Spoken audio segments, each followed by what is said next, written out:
자, 안녕하세요.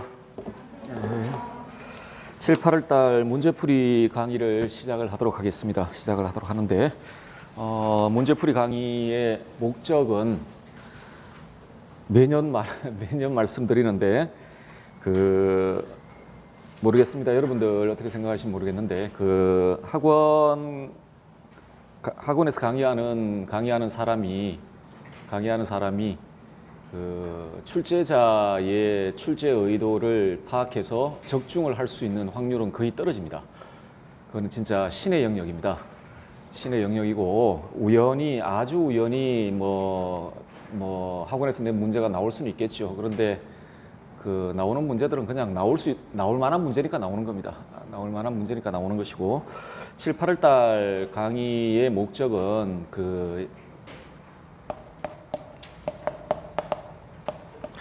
이론을 정리하는 겁니다. 그러니까 이론을 복습하고 지금까지 공부했던 이론을 복습하고 다시 한 번 더 정리하고 반복하는 과정이라고 생각을 합니다. 보통 시험 준비하려면 한 세네 번 정도는 이렇게 이론들을 좀 반복을 하셔야 된다고 생각을 하는데 그 과정 중에 하나라고 생각을 하시면 될 것 같고요.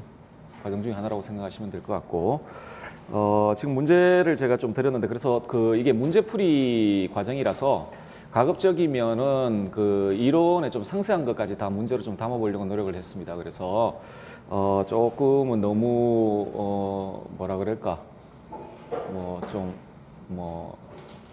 너무 이렇게 좀 좁지 않나라는 것까지도 가급적이면 다 담아서 출제를 하려고 노력을 했습니다. 그러니까 그렇게 좀 생각을 해주시고요. 작년에는 그냥 여러분들 드리는 문제를 이런 식으로 드리지 않고 A4지에 그냥 드렸는데 올해는 이제 시험 아직도 시험 많이 남았습니다만은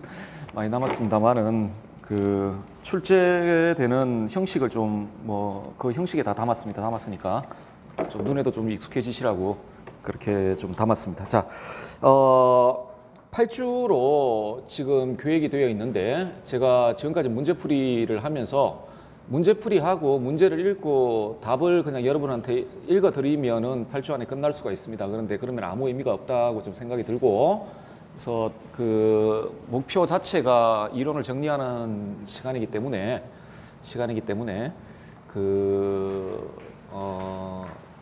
물론 이론 강의할 때만큼의 이론을 좀 자세하게 소개를 해드릴 수는 없겠으나 정리할 수 있는 수준 정도로는 이론을 좀 소개를 하는 걸로 해서 아마 지금까지 그런 식으로 강의를 했거든요.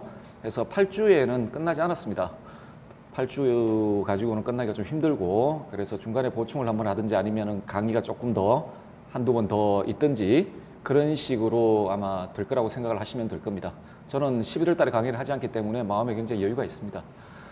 여유가 있고 좀 빨리 좀 더 할 수 있다고 생각을 하는데, 자, 그게 더 도움이 될 거라고 생각을 합니다. 여러분한테 너무 이렇게 그냥 문제 읽고 답 읽고 하는 것보다는 도움이 될 거라고 생각을 해서 너무 8주에 연연하지 않고 강의를 하도록 하겠습니다.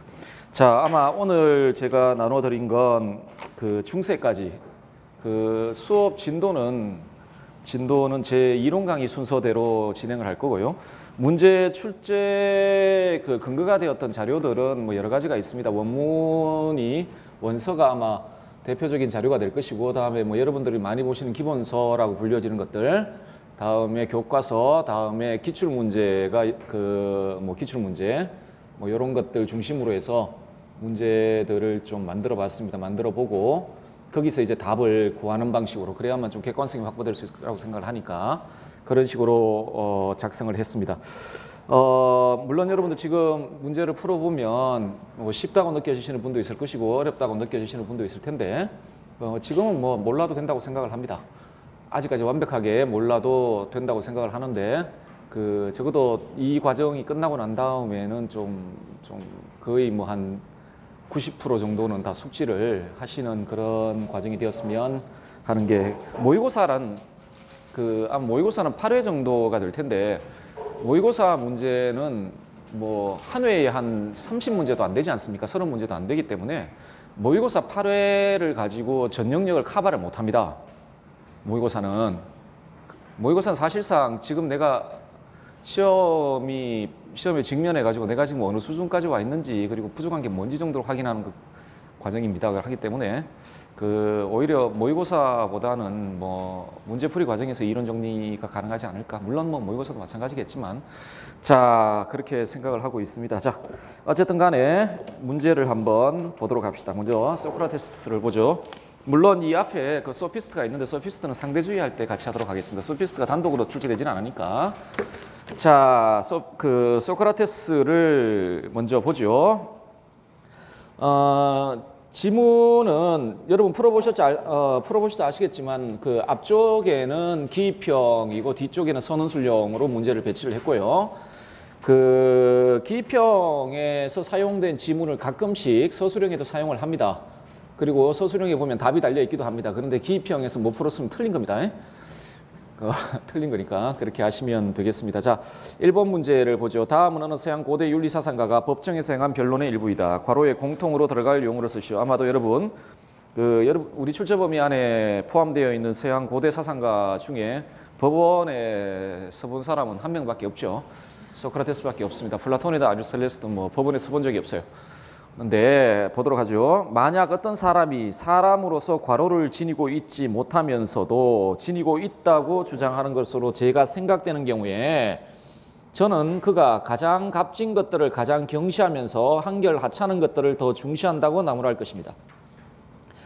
자, 제가 돌아다니면서 하는 일이라고는 여러분께서 젊은이든 나이든 분이든 간에 자신들의 혼이 최선의 상태가 되도록 혼에 대해 마음 쓰는 것에 앞서 또는 그만큼 열성적으로 몸에 대해서도 재물에 대해서도 마음 쓰는 일이 없도록 설득하는 일 이외에 아무것도 아니기 때문에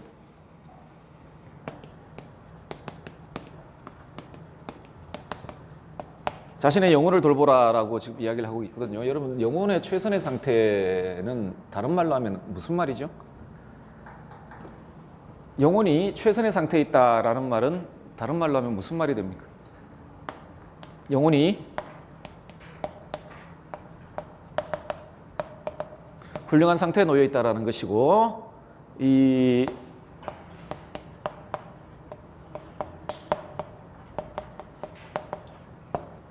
훌륭함이나 탁월성은 이렇게 번역이 되죠.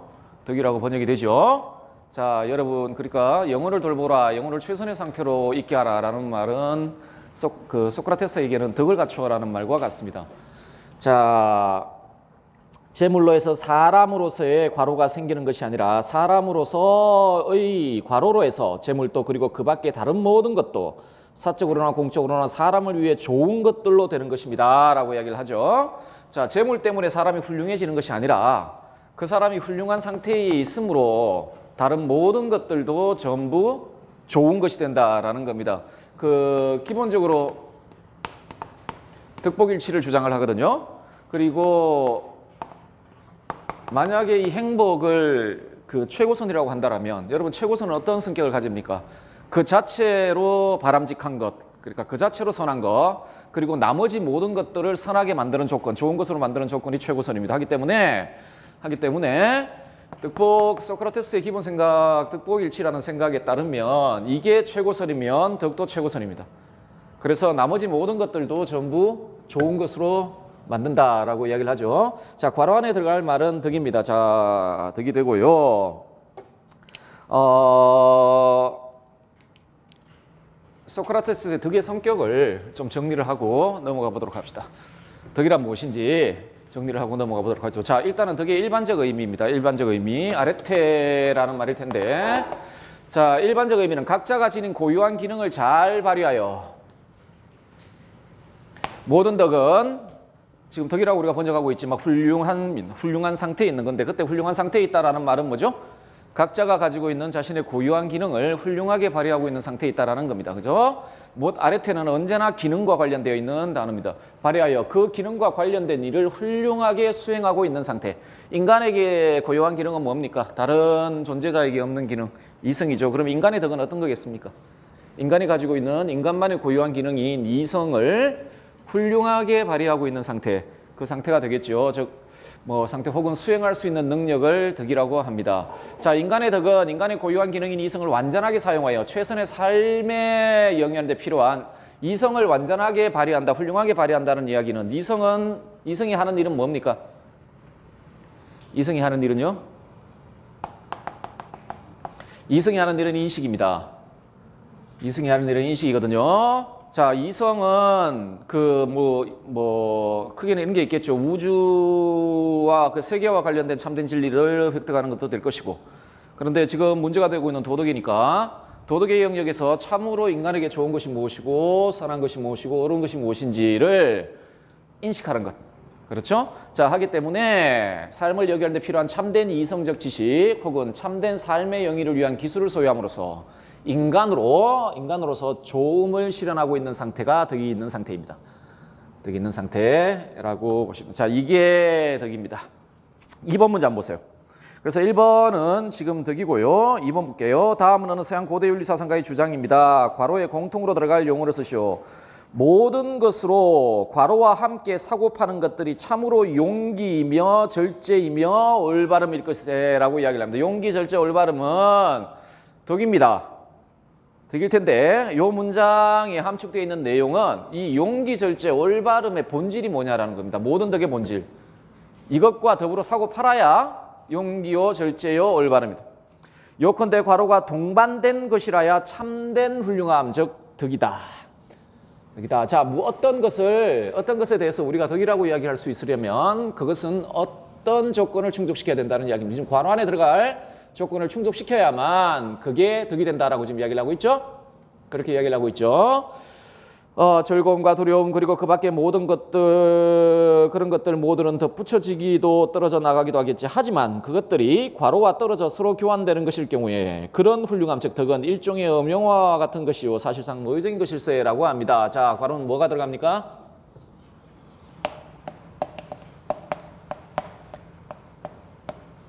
자, 지덕일치를 지금 이야기를 하고 있습니다. 덕의 본질은 지식이다. 지혜다라고 이야기를 하고 있죠. 자, 우리 덕의 일반적 의미에 대해서 좀 살펴봤습니다. 살펴봤고요. 플라톤, 소크라테스의 이론에서 가장 중심적인 이론입니다. 지덕일치, 아레테나 에피스테메다. 지식은, 그러니까 덕은 지식이다. 자, 논리를 지덕일치 논리를 한번 정리를 해보겠습니다. 이 지덕일치 논리가 가장 잘 나타나 있는 데가 맨홈편입니다. 맨홈편인데 맨홈편에 나와 있는 내용을 좀 정리해보면 이렇습니다. 오직 지식만이 가르쳐줄 수 있는 것이다. 만약 덕이 가르쳐줄 수 있는 원래 이 위에 메논이 소크라테스에게 덕은 가르쳐줄 수 있는 겁니까? 라고 묻습니다. 그러면 덕이 무엇인지 보자라고 논의가 진행되는데요. 자, 무엇인가 우리가 가르칠 수 있다면 그건 지식이다. 지식이 아닌 것은 가르칠 수가 없다. 자, 라고 이야기를 하고 만약 덕이 가르쳐질 수 있는 것이라면 그것은 지식이다. 조건인데, 자, 덕이 지식이라면 그것은 가르칠 수 있다는 말이죠. 그렇죠? 자, 그러면 덕은 지식일까? 요게 만약 덕을 가르칠 수 있다라면 그건 지식이 할 텐데, 자, 그러면은 덕은 지식일까? 자, 덕은 좋은 것이다. 이제 요 물음에 대한 답을 구하는 거거든요. 자, 덕이란 좋은 겁니다. 덕은 어떤 덕이든지 간에 우리가 무엇에 대해서 덕이다라고 이야기를 하면 이건 절대로 악용이 될 수 없는 겁니다. 덕은 악용될 수 없어요. 덕은 언제나 선만을 가져오는 거거든요. 선만을 가져옵니다. 하기 때문에 덕은 좋은 것이에요. 우리를 나쁜 상태에 빠뜨리는 덕은 없습니다. 그건 덕의 정의가 아니에요. 덕의 정의가 아니에요. 정의상 덕은 절대로 악용될 수가 없어요. 용기를 통해 만약 나쁜 일을 한다면 그건 용기가 아닙니다. 덕이 아니에요. 자, 모든 좋은 것은 유익한 것이죠. 유익하니까 좋은 것이죠. 따라서 만약 덕은 유익한 것이다. 자, 사람이 소유한 것들은 유익하기도 하고 해가 되기도 하죠. 여러분들 각자가 가지고 있는 외적인 재화들 같은 경우에는 유익하기도 하고 해가 되기도 해요. 자, 그것들은 어떨 때 유익합니까? 바르게 사용하면 유익하고 바르게 사용하지 않으면 악이 되죠. 해가 되죠. 건강도 바르게 사용해야만, 그리고 신체가 건강하는 것도 바르게 사용해야만 그게 그런 신체를 소유하고 있는 사람을 좋게 하지 그걸 잘못 사용하면 나쁘게 되죠. 자, 이때 바르게 사용한다라는 말은 지혜롭게 사용한다는 것이겠죠. 지혜롭게 사용한다는 것이죠. 자, 그것들을 지혜롭게 이용하면 유익하지만 그렇지 않으면 해가 된다. 따라서 좋고 유익한 모든 것은 지식 혹은 지혜에 따라 그것을 바르게 사용하기 때문에 그런 것이다. 그런 것이다. 자, 정신적인 것들도 마찬가지. 우리에게 기계적인 부분도 있고 뭐 여러 가지가 있을 거라고 생각을 합니다. 이것들도 유익하기도 하고 해가 되기도 한다. 자, 어떨 때 유익하다고요? 지혜롭게 사용하면 유익하고 그렇지 않으면 악이 된다. 악이 된다. 자, 덕은 정신적인 것이죠. 것이고 그리고 이건 언제나 좋고 유익한 겁니다. 그러면 위의 전제로부터 덕의 본질은 지혜다. 지혜다. 달리 말해 덕의 본질은 지혜다라는 게 그 맨홈편에 나와 있는 논리가 될 거고요. 자, 다음 하나가 또 하나의 논리가 이 논리가 있습니다. 덕의 본성과 지식의 본성의 동일성 논리입니다. 덕의 본성과 지식의 본성이 동일하다는. 자, 덕이란 아까 뭐라 그랬습니까? 인간의 고유한 기능인 이성을 완전히 사용하여 최선의 삶을 영위하는 데 필요한 참된 이성적 지식 혹은 최선의 삶의 영위를 위한 기술을 소유함으로써 인간으로서 조음을 실현하고 있는 상태가 덕이라고 했죠. 자, 그럼 소크라테스가 지식은 덕이라고 했을 때, 덕은 지식이라고 했을 때 그 지식은 어떤 성격을 가지냐면 물론 뭐 그냥 이론적인 뭐 그런 그 지식을 강조하고 있는 게 아니죠. 덕과 관련되어 있기 때문에 자, 이때의 지식은 인간으로서의 좋음 혹은 최선의 상태가 무엇인지에 대한 참된 이성적인 알미입니다. 네, 이성적인 알미자 최선의 삶을 삶의 영위를 가능하게 하는 기술, 즉 능력, 즉 가장 좋은 인간 삶을 실현하고 유지하는 삶의 기술. 이게 지식입니다. 소크라테스가 지식이라고 이야기했을 때. 자, 그러면 이 지식의 본질과 지식을 소유하고 있는 상태와 덕을 소유하고 있는 상태는 어떻습니까? 동일한 상태가 되죠. 같은 상태죠. 지식을 소유하고 있는 상태와 덕을 소유하고 있는 상태는 같은 상태입니다. 따라서 덕의 본성과 지식의 본성은 같다. 덕은 지식이다. 자, 이게 소크라테스의 논리입니다. 아까 맨홈편의 논리와 다음에 덕의 본성과 지식의 본성의 동일성 논리 두 가지 뭐 논리가 있겠고요. 자, 이게 지식과 관련된 이야기인데 3번 한번 보세요. 다음은 서양 고대 윤리사상가의 대화이다. 서양 고대 윤리사상가의 대화이다. 대화를 읽고 괄호에 공통으로 들어갈 용어를 쓰시오. 선생님, 덕은 가르칠 수 있습니까? 이거 원래 맨홈이었던 이야기거든요. 맨홈편을 좀 대화로 바꿨는데 아니면 날 때부터 사람에게서 생기는 겁니까? 자, 덕이 괄호가 아닌 다른 것이라면 그것을 우리가 가르칠 수 있겠는가? 사람에겐 괄호 이외에 다른 어떤 것도 가르쳐질 수 없다는 것은 누구에게나 명백한 일 아닌가? 따라서 만일에 훌륭함이 일종의 괄호라면 그것이 가르쳐질 수 있을 것은 명백한 일이네 라고 했죠. 우리 맨홈편의 논리를 보셨죠? 괄호 안에 뭐가 들어갑니까? 지식이 들어가고 소크라테스의 최종적인 답은 덕은 가르칠 수 있다는 겁니다. 물론 소피스트하고는 다른 측면에서. 점에서 이야기를 하고 있고요. 자, 4번 문제를 보실까요? 다음은 어느 서양 고대 윤리사상가의 이론을 설명한 글입니다. 괄호에 들어갈 용어를 쓰시오.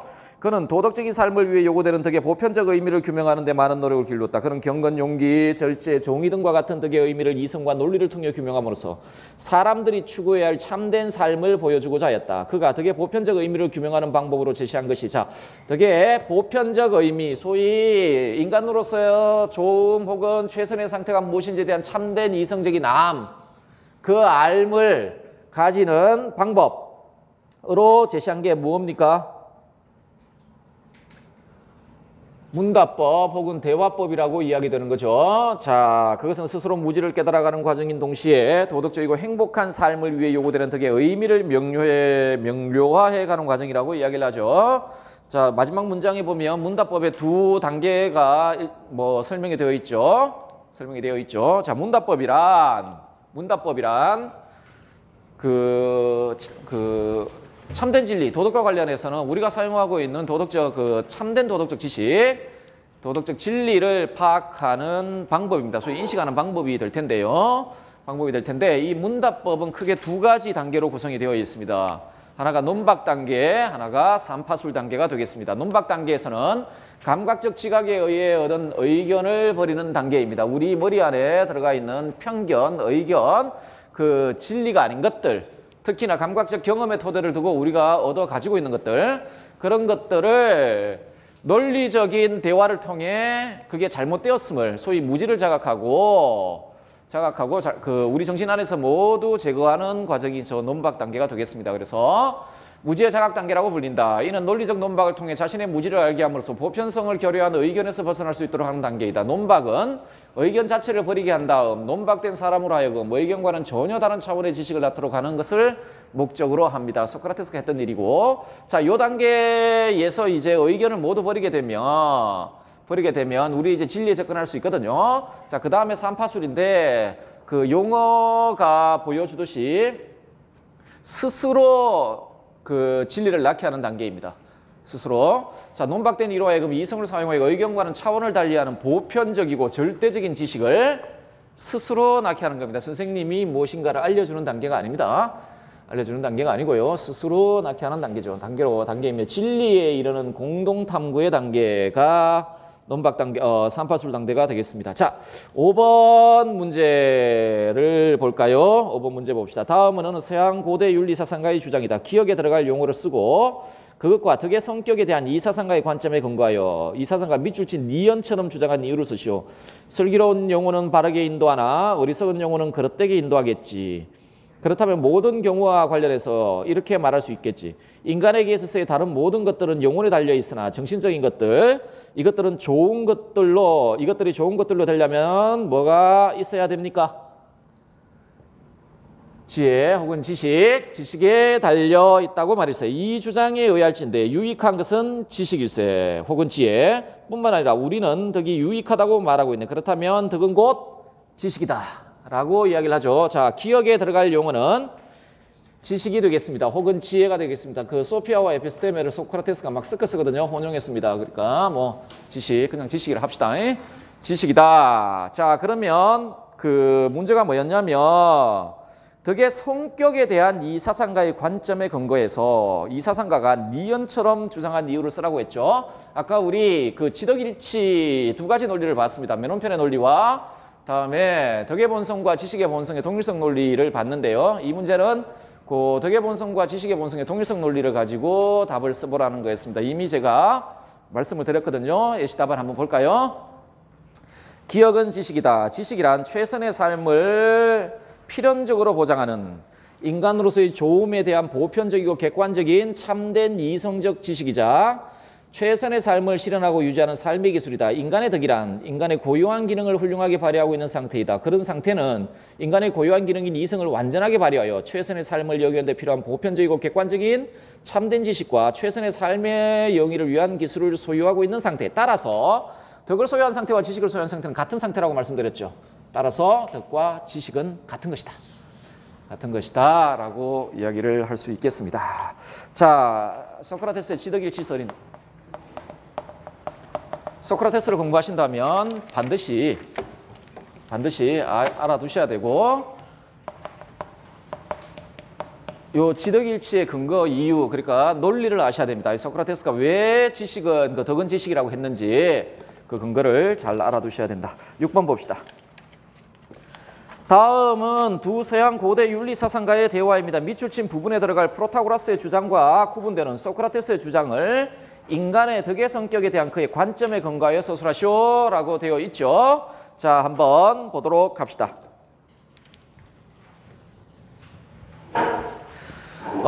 플라톤의 대화편 중에 프로타고라스 편입니다. 그 안에서 소크라테스와 프로타고라스가 대화를 나눈 부분이거든요. 자, 프로타고라스는 소크라테스보다 나이가 많은 분입니다. 그래서 그 소크라테스가 원래는 우리나라 말로 번역하면은 존대어를 써야 되고 프로타고라스는 그냥 뭐 하대할 수 있는데 어쨌든 봅시다. 다음 두 경우 중 어떤 것이 옳습니까? 몇몇 사람들이 여러 덕들 중 일부를 지니고 있으며 다른 사람들은 다른 일부를 지니고 있는 것입니까? 아니면 어떤 사람들이 여러 덕들 중 하나를 지니고 있다면 다른 모든 덕들도 반드시 지니게 되는 것입니까? 라고 소크라테스가 프로타고라스에게 물었습니다. 프로타고라스 편에 나와 있는 이야기인데요. 이 말은 무슨 말이죠? A는 용기만 가지고 있고 B는 용기는 없고 정의만 가지고 있고 얘는 정의는 없고, 자, 이게 맞는 말입니까? 아니면 하나의 덕만 가지면 모든 덕을 다 가진 겁니까? 이렇게 묻고 있죠. 자, 물으니까 프로타고라스가 뭐라 그랬는지 한번 봅시다. 덕의 한 부분을 이루고 있는 지혜와 같은 성격을 지니고 있는 것은 오직 지혜뿐이며 정의, 용기, 사려 깊음 그리고 경건과 같은 덕도 같은 성격을 지니고 있는 것은 제각기 그것 자체밖에 없다. 자, 용기는 용기고 절제는 절제고 정의는 정의고 지혜는 지혜라는 겁니다. 지혜가 용기일 수 없고 용기가 정의일 수 없고 정의가 절제일 수 없다는, 각각 그 본성이 다 다르다. 모든 덕들은 각각이 그 본성이 다 다르다. 그러므로 용기 있으면서 옳지 못한 사람이 있고 또한 정의로운 자이지만 지혜 없는 사람도 있는 것처럼 제각기 다른 덕을 소유하게 되는 것입니다. 자, 프로타고라스의 대답은 뭐였죠? 다 다르다. 하기 때문에 용기 있는 자가 정의롭지 못할 수도 있고 정의롭지 못한 자가 지혜롭지 못할 수도 있다. 라고 이야기했죠. 자, 그 밑에 소크라테스가 반박을 합니다. 소크라테스가 반박을 하거든요. 자, 어떻게 반박을 했을까? 그러면서 반박을 했다는 이야기는 그 두 가지 물음 중에 어느 물음을 소크라테스가 지지한다는 이야기입니까? 하나의 덕을 가지면 모든 덕을 가진 것이다. 라고 소위 덕의 단일성. 자, 소크라테스가 이 주장을 할 수 있었던 이유가 뭡니까? 이건 어떤 전제로부터 이 결론이 나온 겁니까? 이 덕의 단일성 주장의 전제. 모든 덕의 본질은 지혜다, 지식이다. 에서 나온 주장입니다. 자, 그래서 예시답 한번 보시면 인간의 덕이란 인간의 고유한 기능인 이성을 완전하게 발휘하여 최선의 삶을 영위하는 데 필요한 보편적이고 객관적인 참된 이성적 지식을 소유하고 있는 상태이다. 그렇죠? 이처럼 덕을 소유한 상태와 지식을 소유한 상태는 동일한 것이기 때문에 덕은 곧 지식이다. 이런 점에서 모든 개별적 덕들은 지식의 개별적 표현에 불과한 것으로 모든 덕의 본질은 지혜다라는 말이죠. 그렇죠? 그것으로 본질적으로 지식이라는 동일한 영역에 속한다. 자, 따라서 덕은요, 본질적으로 하나입니다. 하나죠. 그러므로 하나의 어떤 덕을 소유한 사람, 저 사람 정의로운 사람이네 하면 이 사람은 그것만으로 모든 덕을 소유한 사람입니다. 하나의 덕을 소유한 사람은 모든 덕을 소유한 사람이다. 모든 덕을 소유한 사람이다 라고 말할 수 있겠다. 이해되시죠? 자, 요 전제에서 나온 겁니다. 요 전제에서 프로타고라스 편의 덕의 단일성 주장하는 그 유명한 주장입니다. 소크라테스의 역설 중에 하나에 들어간 주장이다. 어떻게 이럴 수가 있나. 근데 거기에 대한 소크라테스의 논리가 되겠습니다. 7번 문제를 볼까요? 자, 7번 문제를 보도록 합시다. 가의 교사의 주장이 정당한 이유를 나를 주장한 서양 고대 윤리 사상가의 관점에서 서술하시오. 자, 가보 학생입니다. 선생님, 부덕한 사람이 덕 있는 사람보다 사회적으로 더 성공하고 덕 있는 사람이 손해를 보는 경우를 종종 보게 됩니다. 그렇다면 과연 덕 있는 삶이 좋은 삶이라 할 수 있을까요? 라고 학생이 물었습니다. 이렇게 충분히 질문할 수 있을 거라고 생각을 합니다. 자, 그런데 선생님께서 이렇게 말씀하십니다. 부덕한 사람이 덕 있는 사람보다 나은 삶을 살고 덕 있는 사람이 손해를 보는 것 같지만 실제로는 그렇지 않아요. 왜냐하면 덕 있는 사람은 자신이 소유한 덕으로 인해 해를 입는 경우는 실제로 존재할 수 없기 때문에 덕을 소유한 사람을 해롭게 하지 않는다라는 주장입니다. 주장이에요. 자, 이 주장인데 그대는 가장 위대하고 지혜와 힘으로 가장 이름난 나라인 아테네의 시민이면서 그대에게 재물을 최대한 많아지도록 마음 쓰면서 또한 명성과 명예에 대해서도 그러면서 설교와 진리에 대해서는 그리고 자신의 혼이 최대한 훌륭해지도록 하는 데 대해서는 마음을 쓰지도 않고 생각도 하지 않는 것을 부끄러워하지 않습니까? 라고 이야기, 또 재판소에서 했던 이야기인데 소크라테스가 되겠습니다. 자, 이 문제는 지덕복 합일설과 관련되어 있습니다. 소크라테스의 또 하나의 주장이죠. 지덕복 합일설입니다. 지식을 소유한 상태와 덕을 소유한 상태는 같은 상태죠. 그 상태와 행복한 상태가 같은 상태라는 이야기입니다. 지식을 소유한 상태와 덕을 소유한 상태는 같은 상태예요. 그런데 그 상태가 곧 행복한 상태. 달리 말하면 인간에게 있어서 가장 좋은 상태라는 이야기입니다. 이게 지덕복 합일설인데, 자, 논리를 한번 보도록 합시다. 행복이란 더 이상 좋을 수 없는 최선의 상태입니다. 행복을 이런 식으로 정의합니다. 자, 행복이란 더 이상 좋을 수 없는 최선의 상태. 다르게 이야기하면 인간의 최고선이 되는 가장 좋은 것이다, 인간에게. 자, 이게 행복이다. 자, 그러면 더 이상 좋을 수 없는 최선의 상태, 즉 인간의 최고선이라 그랬잖아요. 그러면 행복이란 인간과 관련해서 인간에게 있어서 최선의 상태라는 거 아니겠습니까? 인간이 놓여 있을 수 있는 상태 중에 최선의 상태라는 이야기 되겠죠. 그게 행복이라는 말이 되겠죠. 그렇죠? 자, 어떤 존재의 최상의 상태란 그러면 도대체 뭐냐? 어떤 존재가 최상의 상태로 있다, 최선의 상태로 있다라는 말은 소크라테스에게 적어도 그 존재가 지닌 최선의 것이 완전히 실현되고 있다. 그 존재가 지닌 최선의 것이 완전히 실현된 상태가 그 존재에게는 최선의 상태 아니겠습니까? 이해되시죠? 이해되시죠? 자, 그러면 인간에게 최선의 것은 무엇일까? 물론 사람들마다 다 다르게 생각하겠지만 적어도 소크라테스에게 인간에게 가장 최선의 것, 인간이 가지고 있는 것들 중에 가장 최선의 것은 영혼 안의 이성입니다. 뭐 신적인 부분이요, 뭐 그런 식으로 찬양을 하죠. 영혼 안의 이성입니다. 자, 그러면 행복이란 뭐라 그랬습니까? 더 이상 좋을 수 없는 최선의 상태라 그랬죠. 그리고 어떤 존재에게서 최선의 상태는 그 존재가 지닌 최선의 것이 완전하게 실현된 상태라겠죠. 그러면 인간의 행복이란 뭐겠습니까? 인간에게 최선의 것이 가장 완전하게 실현된 상태라 그러겠죠. 그럼 그건 뭡니까? 인간에게 최선의 상태는 이성이라 그랬지 않습니까? 인간에게 있는 이성이 완전하게 발휘되고 있는 상태입니다. 완전하게 발휘되고 있는 상태, 이 상태를 영혼이 건강한 상태 이렇게 부릅니다. 영혼의 질병, 이게 불행한 상태거든요. 반대. 그러면 영혼의 질병 상태는 어떤 거겠습니까? 영혼이 건강하다는 건 뭐겠습니까? 방금 보셨지만 그 인간이 가지고 있는 최선의 것, 영혼 안에 이성이 있잖아요. 그게 완전히 실현된 상태가 영혼이 건강한 상태. 달리 말해서 그 이성이 영혼을 구성하는 다른 부분들을 지배하면서 이끌어 나가는 거예요. 그런데 영혼이 질병에 빠졌다는 이야기는 뭐겠습니까? 그럼 반대로 충동이나 욕구나 뭐 이런 것들로 인해 이성적인 삶을 살지 못하는 상태가 되어버린 것이죠. 그렇죠? 이게 불행이거든요. 자, 따라서 인간의 행복이란 이성이 자신의 기능을 완전히 발휘하고 있는 상태, 즉 이 상태는 어떤 상태와 동일한 상태입니까?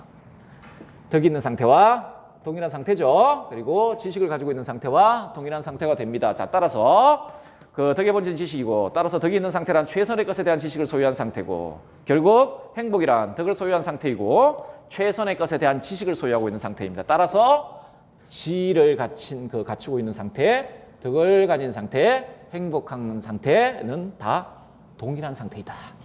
같은 상태이다. 자, 이게 소크라테스의 지덕보 가빌설의 논리가 되거든요. 자, 그러면 우리 선생님의 주장이 왜 정당한지 쓸 수 있을 거라고 생각을 합니다. 소크라테스의 관점에서 예시답안을 보시면 어떤 존재에게 있어 최선의 상태란 그가 가진 고유한 기능을 훌륭하게 발휘하고 있는 상태, 달리 말해 자신의 존재의 본질을 완전히 실현하고 있는 상태이다. 덕은 고유한 기능을 잘 발휘하여 그 기능과 관련된 일을 훌륭하게 수행하고 있는 상태. 이처럼 덕을 소유한 상태는 그 존재에게서 최선의 상태이기 때문에 덕의 소유로 인해 해를 입는 경우는 없다. 자, 지덕보 가빌설의 논리를 가져다 쓰시면 되겠습니다. 8번 문제도 지덕보 가빌설과 관련되어 있는 것 같은데, 가는 어느 서양 고대 윤리사상가의 주장이고 나는 도덕 수업의 한 장면입니다. 기억에 들어갈 학생 2의 주장에 대한 교사의 반론과 니언에 들어갈 내용을 가를 주장한 사상가의 관점에 근거하여 서술하시오. 가 보겠습니다. 만일 인간이 부정을 저지르게 되면 그는 그를 보호하기 위해 어떻게 해야 하는가? 그는 자진하여 가능한 한 빨리 벌을 내리는 장소에 가야 하는 걸세. 그 당시에 처벌관은 기본적으로 속죄적 처벌관을 가지고 있기 때문에 소크라테스가 이런 식으로 이야기를 하는 겁니다. 아직까지 뭐 근대적 처벌관이 고대는 대부분 속죄적 처벌관을 가지고 있잖아요. 하기 때문에 소크라테스가 이렇게 벌을 받으면서 죄를 씻는다라는 관점. 소크라테스도 뭐 당시의 문화를 넘어서기는 힘드니까 인간에 한해서 이렇게 지금 주장을 하고 있는 거죠. 자, 마치 병자가 의사를 찾아가는 것처럼 부정이라는 영혼의 질병이 만성이 되어 영혼을 부패시키고 치유할 수 없는 상태에 이르게 하기 전에 급히 법관에게 달려가야 하네. 사람들은 변론술을 사용하여 누구보다도 자기 자신을 고발해야 하며, 자, 우리가 법을 어겼다라면 재판소에 찾아가듯이 영혼이 부정한 상태에 놓였다라면 소위 말해서 그 여러 가지 의견들이라든지 욕구라든지 이런 것들이 이성의 활동을 억누르고 뭐 그런 거 있잖아요. 그런 상태에 놓였다라면 변론술 이야기죠. 대화법 이야기 하거든요. 빨리 진리를 찾으러 나가야 된다. 변론술을 사용하여 누구보다도 자기 자신을 고발해야 하며, 친척이나 그보다 더한 사람이라도 만일 부정을 저지르는 자가 있으면 그때그때 고발해서 그 죄를 덮어두지 말고 벌을 받아 이를 속죄하기 위해 사람들 앞에 드러내야 하네. 변론서라는 이야기를 했습니다. 뭐 대화법, 문답법과 동일한 의미로 사용되는데요. 디알렉티케라는 말일 텐데, 자, 소크라테스가 되겠습니다. 한번 볼까요? 오늘은 삶의 목적과 행복에 대해 공부하겠습니다. 삶의 최고 목적은 행복일까요? 학생의 대부분의 사람들은 행복을 삶의 최고 목적이라고 생각합니다. 그렇다면 행복이란 무엇일까요? 자, 학생입니다. 경제적 부의 소유가 행복한 삶의 핵심이라고 생각합니다. 자, 하니까 선생님께서 기억이라고 주장을 했네요. 자, 그 반론을 쓰라 그랬죠. 위에 학생의 주장에 대한 반론을 쓰라고 했단 말이죠. 자, 학생은 지금 경제적 부의 소유가 행복한 삶의 핵심이라고 이야기를 했거든요. 그 행복에 대해서 외적인 좋음, 그러니까 외적으로 좋다라고 생각되는 것들의 그 양 있잖아요. 그걸 충분히 많은 양을 소유하고 있는 상태가 지금 행복한 상태라고 지금 주장을 하는 겁니다. 행복한 상태라고 주장을 하는 거거든요. 자, 거기에 대해 반론하고 학생이 보기에 선생님 말씀에 동의합니다. 그런데 그렇게 그러한 행복을 우리는 어떻게 성취할 수 있을까요? 라고 되어 있습니다. 자, 가를 주장한 사상가의 관점에서 쓰라 그랬죠. 자, 그 소크라테스에게 행복은 기본적으로 내적인 행복입니다. 그러니까 이 외적으로 우리가 좋다라고 판단되는 것들은 행복을 구성하는 본질적인 요소가 아닙니다. 건강이라든지 미라든지 뭐 재산이라든지 명예라든지 이런 것들은 소크라테스의 관점에서 행복을 구성하는 본질적인 요소가 아니에요. 아까도 말씀드렸지만 행복은 뭐라 그랬습니까? 우리가 가지고 있는 최선의 것, 우리 내면에서 가지고 있는 최선의 것, 그 이성이 최상으로 발휘되고 있는 상태입니다. 그게 행복의 본질이거든요. 자, 그런 점을 봤을 때, 자, 행복이란 인간의 본질인 영혼이 최선의 상태로 있는 것이다. 영혼의 최선의 상태란 이성을 훌륭하게 발휘하여 최선의 삶에 대한 보편적이고 객관적인 참된 이성적 알을 소유하고 있는 상태이다. 이 상태는 곧 덕이 있는 상태이다. 따라서 지식을 소유한 상태와 덕이 있는 상태, 그리고 행복한 상태는 동일하다. 이처럼 인간의 행복은 오직 인간의 내적인 훌륭함, 즉 덕에서 오는 것이지 외적인 재화를 소유함으로써 이루어지는 것이 아니다. 이게 반론입니다. 그리고 앞쪽은 그 반론에 대한 근거가 되는 것들, 지덕복 합의설의 관점. 자, 그러므로 우리는 그러한 행복은 인간에게 좋은 것에 대한 뭘 가져야 됩니까? 이성적 알을 소유하고 그것에 따라 행위함으로써 성취되는 것이죠. 자, 이게 이 문제도 지덕복 합의설과 관련되어 있는 문제입니다. 자, 9번 문제를 보도록 할까요? 다음은 두 서양 고대 사상가의 대화입니다. 소크라테스가 밑줄 징크처럼 주장한 이유를 서술하고 이를 활용하여 오타면 죄송합니다. 이를 활용하여 덕 있는 행위와 악행의 동기가 무엇인지 서술하시오. 제가 보기에 어떤 이들은 좋은 것을 욕구하는 반면 어떤 이들은 나쁜 것을 욕구합니다. 자, 그러자 소크라테스가 이렇게 이야기를 합니다. 그렇다면 나쁜 것을 욕구하는 사람은 나쁜 것을 좋은 것으로 잘못 생각하여 그것을 욕구하는 것인가? 아니면 그것이 나쁜 것임을 알면서도 그것을 욕구하는 것인가? 메논이 두 경우 모두 다 해당되지 않을까요? 라고 이야기를 해요. 어떤 경우는 나쁜 것을 좋은 것으로 생각해가 잘못 생각해서 그렇게 하는 경우도 있을 것이고, 어떤 경우는 나쁜 것을 알면서도 그렇게 욕구하는 경우도 있을 것이고, 두 가지 사람마다 뭐 다 다르지 않겠습니까? 두 가지 다 경우가 있는 거 아니겠습니까? 라고 메논이 이야기했습니다. 자, 소크라테스가 이야기하면 자네는 그럼 나쁜 것들이 나쁜 줄을 알면서도 그것을 욕구하는 사람이 있다고 생각하나? 그러니까 메논이 아주 자신 있게 그렇죠, 당연히 있죠 라고 이야기를 했습니다. 자, 소크라테스 보겠습니다. 인간의 본성을 고려해 볼 때 자네의 주장이 잘못되었으면 분명하네 라고 이야기를 하고 있습니다. 지금 자, 지행일치설과 관련된 소크라테스의 지행일치설과 관련되어 있습니다. 내용을 한번 정리해 볼까요? 뭐 지행합일설, 지행일치설. 자, 일단은 지행합일이라는 말, 합일이라는 단어보다는 일치라는 말이 더 나을 수도 있을려나 모르겠는데 어쨌든 간에 이 논리는 이렇습니다. 자, 지행합일이라는 말은 지와 행이 필연적 관계에 있다라는 말입니다.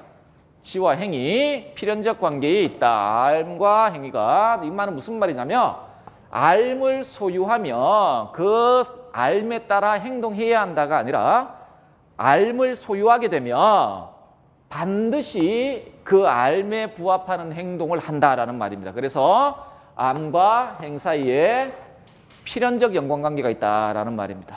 필연적 연관관계가 있다는 말인데요. 자, 지행합일의 논리를 볼게요. 소크라테스의 논리거든요. 자, 먼저 그 인간 본성 혹은 행복주의적 그 가정이 하나 들어갑니다. 인간은 좋음을 본성적으로 추구한다. 인간은 좋음을 본성적으로 추구한다. 이렇지 않은 인간은 없다는. 본성적으로 좋음을 추구한다. 자, 따라서 모든 인간 행위의 궁극적 목적은 뭐라고요? 좋음, 즉 선이죠. 선이죠. 자, 요 주장으로부터 이 결론이 나옵니다. 어떤 결론이 나오냐면 악을 목적으로 추구하는 사람은 없다는. 왜? 우리 인간의 본성은 좋음을 추구하기 때문에 악을 목적으로 추구하는 사람은 없다. 목적으로. 자, 악을 성취하고자 하는 욕구를 동기로 해서 나온 행위는 없다는. 그런 건 없다. 자, 나쁨의 자발적 추구 이런 건 존재할 수 없고, 달리 이야기해서 그렇다면 다르게 이야기하면 우리가 행하는 악행은 전부 사실상 악행은 그 악을 직접적 목적으로 해서 나온 의도적인 행위가 아니에요. 그런 점에서 비자발적이다 라고 이야기를 하거든요. 자, 이렇게 결론이 될 수 있겠죠. 최선의 것에 대한 지식이 선의 이제 결론입니다. 이 도덕적 행동에, 선한 행동의 동기가 되고, 그러면 나쁜 행위는요. 결국 그 최선의 것에 대한 무지가 나쁜 행동의 그 동기가 되겠죠. 자, 선행 혹은 도덕적 행위의 직접적 동기는 선에 대한 참된 이성적 지식이요. 악행의 직접적 동기는 선에 대한 참된 이성적 지식의 결여, 즉 무지라는 결론을 이끌어냅니다. 이런 방식으로. 자, 그렇다면 여러분 9번 문제에 대해서 이렇게 쓸 수가 있을 겁니다. 자, 다시 한번 문제를 읽어보면 소크라테스가 밑줄 친 것처럼 주장한 이유를 서술하고 이를 활용하여 덕 있는 행위와 악행의 동기가 무엇인지 쓰라고 했죠. 자, 인간 본성을 고려해 볼 때라고 지금 소크라테스가 이야기했죠. 인간 본성은 어떻습니까? 좋음을 추구한다. 반드시 필연적으로 좋음을 추구하죠. 자, 인간은 본성적으로 자신의 해가 되는 것을 피하고 자신에게 좋고 유익한 것을 욕구하는 존재이기 때문에 어떤 것이 나쁜 것인 줄 아는 사람은, 자, 그게 자기 자신에게 나쁜 것을 아는 사람은 절대로 그것을 욕구하지 않는다. 욕구할 수 없다. 욕구할 수 없다. 이런 점에서 볼 때 악행의 근본 동기는 뭡니까? 인간에게 참으로 좋고 유익한 것에 대한 무지가 될 것이고, 자, 반대로 자신에게 진정으로 좋고 유익한 것에 대한 참된 이성적 지식을 소유한 사람은 반드시 그걸 왜? 좋음을 추구하니까 실천하게 되어 있죠. 자, 그런데 그러한 지식을 소유한 상태는 곧 덕 있는 상태고, 따라서 덕은 인간에게 좋고 유익한 것으로 그것을 소유한 사람은 반드시 덕을 실천하게 된다. 결국 덕 있는 행위의 궁극 동기는요, 자신에게 진정으로 좋고 유익한 것에 대한 참된 이성적 지식이라고 하겠죠. 자, 소크라테스의 주지주의. 지행합일설은 소크라테스의 주지주의를 가장 격렬하게 잘 드러내는 그런 입장이라고 보여집니다. 인간 행위, 도덕적 행위의 근본 동기는 지식이고 도덕적 악행의 동기는 지식의 결여, 무지다. 10번 문제를 볼게요. 10번 문제를 봅시다. 지행합일설과 관련된 논리도 잘 알아두시고요. 잘 알아두셔야 되고, 자, 다음은 서양 고대 윤리 사상가의 주장이다. 밑줄 친 내가 알지 못하는 것이 무엇인지 쓰고 그것을 알기 위한 방법으로 이 사상가가 제시한 방법을 구성하는 두 단계의 특징을 서술하시오. 그 아니토스와 대화를 해본 적. 이 사람은 그 소피스트입니다. 아니토스는 그 사람하고 대화를 해본 적. 이 사람이 다른 많은 사람한테는 현명한 것으로 여겨지고 있었지만, 특히 자신이 그렇게 여기고 있었지만 사실은 그렇지 못한 것으로 제게는 생각되었습니다. 그래서 저는 그에게 그가 자신이 현명한 것으로 생각하겠지만 실은 그렇지 못하다는 것을 밝혀 보여주려 했습니다. 아무튼 그 결과로 이 사람한테서도 그리고 같이 있던 사람들 중에 많은 이한테서도 제가 미움을 사게 되었습니다. 그야 어쨌든 저는 이 자리를 떠나면서 제 마음속으로 이런 결론을 내렸습니다. 이 사람보다야 내가 더 현명하지. 그건 이 사람은 자기가 실은 알지도 못하면서 대단한 걸 알고 있는 것으로 생각하고 있지만 나야 사실상 내가 알지 못하듯 알고 있다는 생각도 하지 않기 때문이지. 어쨌든 적어도 이 사람보다는 바로 이 사소한 한 가지의 것으로 해서, 즉 내가 알지 못하는 것을 내가 알고 있다고 생각하지도 않는다는 이 사실로 해서 내가 더 현명한 것 같다. 그 소크라테스의 엄청 유명한 주장이죠. 무지해지 자기 자신이 현명한 이유는 아테네에서 자기가 가장 현명한 이유는 적어도 나는 무지하다는 것은 알고 있지 않냐. 다른 애들은 모른다. 그 주장을 그와 관련된 주장입니다. 자, 발문해 보시면 내가 알지 못하는 것이 도대체 뭐냐? 소크라테스가 평생 추구했던 것. 덕에 보편적 의미를 확증하려고 노력했죠. 인간에게 달리 이야기하면 인간에게 참으로 좋은 것이 무엇이고, 그렇죠? 무엇인지에 대한 참된 이성적인 알을 추구하기 위해서 노력했죠. 자, 내가 알지 못하는 것이란 덕의 보편적 의미입니다. 덕의 보편적 의미.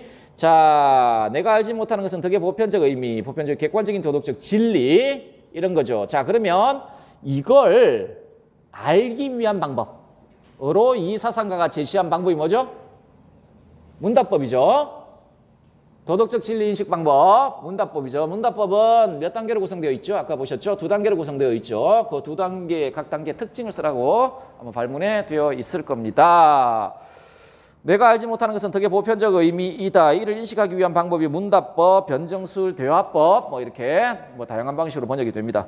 그것은 논박과 삼파술 단계로 구성되는데, 논박이란 논리적 논박을 통해 자신의 무지를 깨닫게 하여 의견을 벌이도록 하는 단계, 삼파술이란 이성을 활용한 보편적이고 절대적인 지식을 스스로 발견하도록 하는 단계가 되겠습니다. 자, 11번 문제를 보겠습니다. 11번 문제를 보는데, 요거는 어떤 교과서에 나와 있는 내용을 문제로 만든 겁니다. 자, 다음은 어느 서양 고대 윤리사상가가 법정에서 행한 변론의 일부입니다. 밑줄 친 캐묻지 않는 삶의 특징을 이 사상가의 관점에서 서술하시오. 그 어떤 교과서를 보니까 이 캐묻지 않은 삶에 대한 삶의 성격을 기술하고 있는 교과서가 있어서 그걸 문제로 만들어 봤는데, 아마도 누군가가 제게 다음과 같이 말함직합니다. 그대가 침묵을 하고 조용히 지낸다면 추방되어 나가서도 살아갈 수 있지 않겠소. 자, 이것이야말로 여러분 가운데 몇몇 분께 납득시키기가 무엇보다도 가장 어려운 점입니다. 만약에 제가 그건 신한테 불복하는 것이고 또한 그 때문에 조용히 지낼 수 없다고 말하면 여러분은 제가 시치미를 떼고 있는 것으로 보고서 납득을 하지 않을 것이기 때문입니다. 반면에 제가 사람에게 있어 가장 좋은 것이기도 한 것은 이것이라고, 즉 훌륭함에 관해서, 그리고 그 밖의 것들로서 제가 대화를 하며 제 자신은 물론 다른 사람들을 캐물어 들어가는 중에 여러분께서 듣게 되시는 것들에 관해서 날마다 논의하는 것이라고. 그러니 캐묻지 않는 삶은 사람에게 살 가치가 없는 것이라고 말하면 이런 말을 하는 저에 대해서 여러분께서는 더욱더 납득하지 못할 것입니다.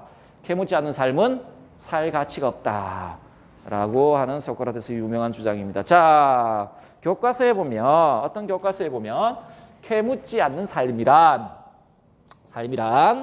사람으로서의 삶의 진정한 보람과 의의가 무엇인지 캐묻지 않고 사회적 관습, 소위 의견 있죠? 의견에 순응하여 욕구에 애속되어 살아가는 삶이라고 기술되어 있습니다. 이 정도 그냥 캐묻지 않는 삶이란 이런 삶이구나. 요 교과서 요 구절로 그냥 숙지를 하시면 되지 않을까 생각을 하고 있습니다. 한 5분 정도 쉬었다가 나머지.